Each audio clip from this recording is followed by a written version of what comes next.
মুফতি আমির হামজা ভাই সেই আজ থেকে 2-3 বছর আগে বক্তব্য দিতে গিয়ে আরাফাত রহমান কোকো সাহেবকে নিয়ে কি যেন একটা মন্তব্য করেছেন, সেটা নিয়ে সোশ্যাল মিডিয়ায় সেই সমালোচনা। উনি দুঃখ প্রকাশ করেছেন, গতকালকে ওনার ফেসবুক পোস্টে উনি ক্ষমা চেয়েছেন মুফতি আমির হামজা ভাই, যে অনাকাঙ্ক্ষিত ভুলের জন্য আমি মাফ চাই, আপনারা আমাকে মাফ করে দিবেন। আমি আমার বক্তব্যের ব্যাপারে দুঃখ প্রকাশ করতেছি। আলেমেরা ভুল করলে ভুল স্বীকার করে, আর যিনি ভুল করে ভুল স্বীকার করে তওবা করে, এই ব্যক্তিকে ভালোবাসেন কি?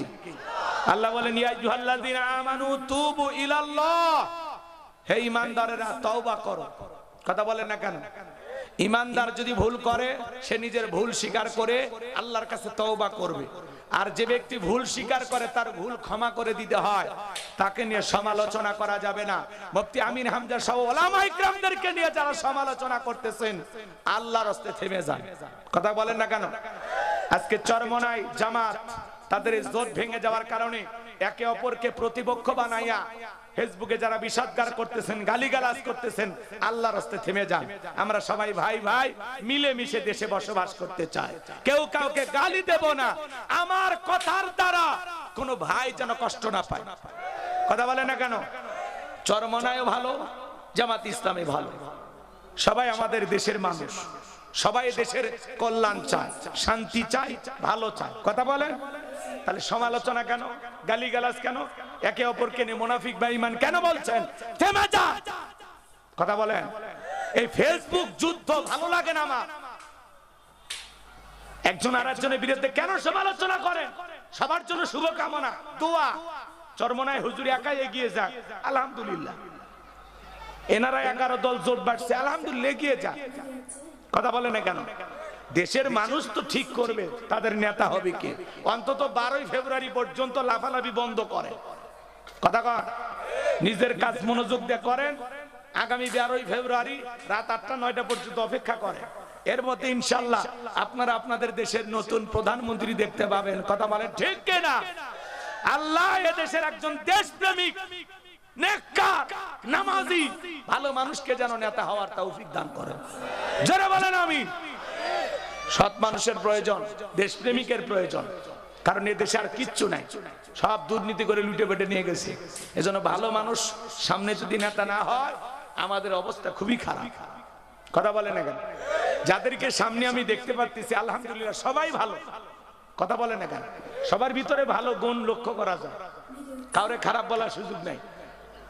রাগ করতেছেন? বিরক্ত হয়েছেন আমার কথা? আল্লাহ যেন আমাদের সবাইকে আমল করা তৌফিক দান করেন। সামনে কামনার দিন আসতেছে।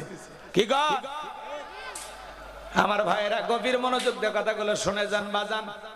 নবীজির হাতে হাউজে কাউসারের পানি চাইলেই তো পাওয়া যাবে না। আমি আপনাদের এলাকায় আসলাম, একটা ছেলের হাতে কিছু চকলেট দিলাম, এক্সাম্পল, উদাহরণ, কথা বোঝানোর জন্য। কথা কি বোঝেন? ওই ছেলেটা কিছু চকলেট পায়, আমি বললাম বাবা এক কথা পানি আনো, একটু ওজি বানাবো। ওই ছেলেটা চকলেট পায় মারছে দৌ, মাঝখানে আসার খেয়ে পুড়ে গেছে, হাঁটু ছিলে গেছে, রক্ত বের হয়েছে। এরপরে বললাম পানি নিয়ে যখন আমার সামনে হাজির, আমি তখন বললাম বাবা এই পানিটার দিকে কষ্ট হয়েছে, মাঝখানে আসার খেয়ে পুড়ে গেছো, হাঁটু ছিলে গেছে, ব্যথাও মনে হয় পাইছো। ওই ছেলেটা তখন বলছে আমি এরকম কত পরে যায়, আমার কিছুই হয় না। ওই চকলেটের খুশির কারণে ব্যথাকে ব্যথা মনে হচ্ছে। কিয়ামতের ময়দানে নবীজির হাতে এক পেয়ালা হাউজে কাউসারের পানি যদি পান করতে পারেন, কিয়ামতের কঠিন দিন আপনার কাছে কঠিন মনে হবে না, আল্লাহ সহজ করে দিবেন। সুবহানাল্লাহ বলবেন না? কিয়ামতের ময়দানে নবীজির হাতে এক পেয়ালা হাউজে কাউসারের পানি তকদিরে, নসিবে, ভাগ্যে যদি জুটে যায়, আর আল্লাহর আরশের নিচে ছায়া যদি জুটে যায়, আপনি জান্নাতি, আপনার আর কোনো টেনশন নাই। বলুন সুবহানাল্লাহ।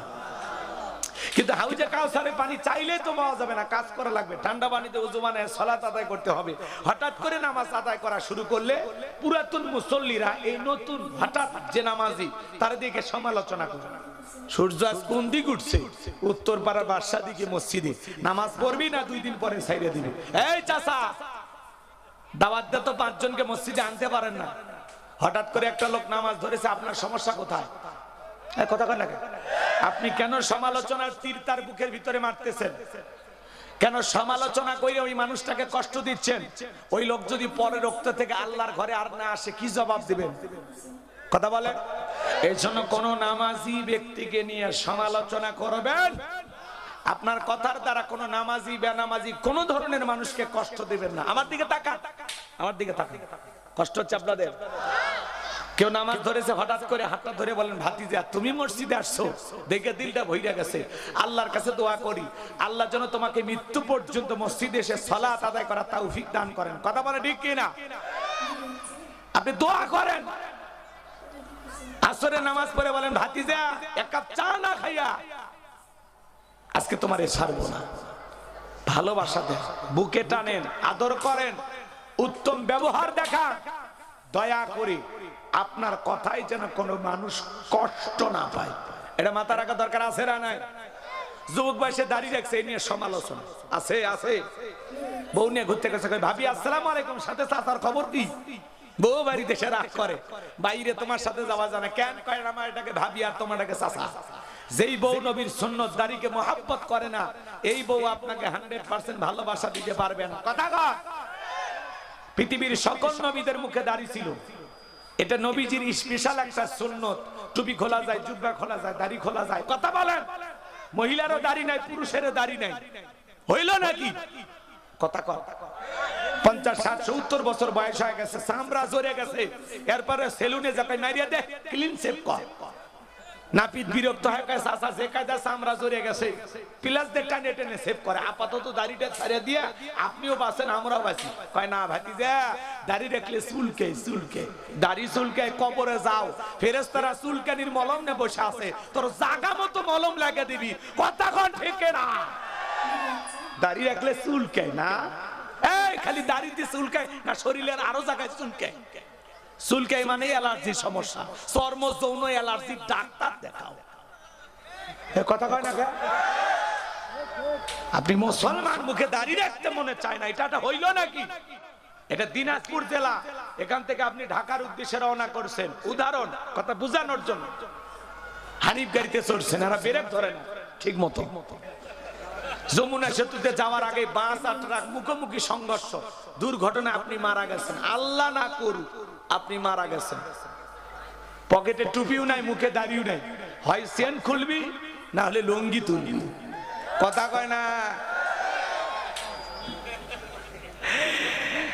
আপনি মরার পরে মানুষ আপনার ইজ্জত খুলে দেখবি মাথা কাটান আছে না নাই। কথা কন ঠিক কিনা? আর যদি টুপি বা দাড়ি থাকে দেখে প্রমাণ হবে এটা মুসলমানের বাচ্চা, তা এটা মুসলমানের সন্তান, বিধায় কেউ আর আপনার ইজ্জতের দিকে হাত বাড়াবে। কিন্তু আপনি টুপিও নাই, দাড়িও নাই, বোঝার উপায় নাই এটা মুসলমান না মিস্টার অমুসলিম, বোঝা লাগবে তো। এই জন্য মুসলমান হিসেবে দুইটারে একটা নিয়ে ঘোরে। রাগ করতেছেন নাকি আপনারা? এ বাজান মন খারাপ করবেন না। তরুণ যুবকেরা, মুখে যাদের দাড়ি নাই, মদিনাওয়ালার প্রেম ভালোবাসা নিয়ে কি দাড়ি রাখা যায়? কথা কথা। যাদের মুখে দাড়ি নাই ওয়াদা দিতে পারবেন 2-4 সপ্তাহ, হুজুর কথা দিলাম আর জীবনে কোনোদিন দাড়ি কাটবো না, কথা দিলাম। ও শোনা ভাই, হাত তোলেন না। যাদের মুখে দাড়ি নাই তারা একটু ওয়াদা দেন, দাড়ি রাখবা, তা হাত তুলে আবার নামাই লেখে। আমি কিনা আমাদের বলছি নিয়তটা সই করো বাবা, না পারলে তুলিস না, জোর করে তুলিস না। পারবা? আজকের পর থেকে আর বেলেট লাগান যাবি না, খালি এদিক ওদিক একটু হালকা সাইজ করবা, সুন্দর করে রাখবা, দাড়ি ছাড়িয়ে দিবা, লম্বা করবা। বিয়ে করছো? বিয়ে হয়নি? ঠিক আছে, ভালো বউ বাজা, দোয়া করি আল্লাহ কবুল করেন। কারা কারা দাড়ি রাখবেন দেখি? কয়জন? 1 2, আলহামদুলিল্লাহ অনেক হাত উঠছে, গোনাই সময় নেই। আল্লাহু আকবার, আল্লাহু আকবার। আল্লাহ আমার যুব সমাজকে ইসলামের জন্য কবুল করেন, দ্বীনের জন্য কবুল করেন। আল্লাহ দাড়ি রেখে নামাজ পড়া তৌফিক দেন। চিল্লা করে আমিন। এইবার চলেন বাজান, হাউজে কাউসারে পানি পান করতে গেলে কাজ করতে হবে 2টি। জোরে হে বলেন কয়টি? 2টি। আরো জোরে, জোরে হলো না, উঠাই যাবে। 16 বছর মিছিল করতে পারেনি, সামনে মিছিল করা লাগবে, কাজ আদায় করা লাগবে। কথা কয় একটু অপেক্ষা করেন বাজান গো আমার, সেইটা আল্লাহ 2 নাম্বার আয়াতে জানিয়ে দিলেন, ফাসাল্লিলি রাব্বিকা ওয়ানহার। বলেন ফাসাল্লিলি রাব্বিকা ওয়ানহার, ফাসাল্লিলি রাব্বিকা ওয়ানহার। 1 নাম্বার হলো ফাসাল্লিলি রাব্বিকা, রবের উদ্দেশ্যে সালাত নামাজ হবে একমাত্র কার জন্য?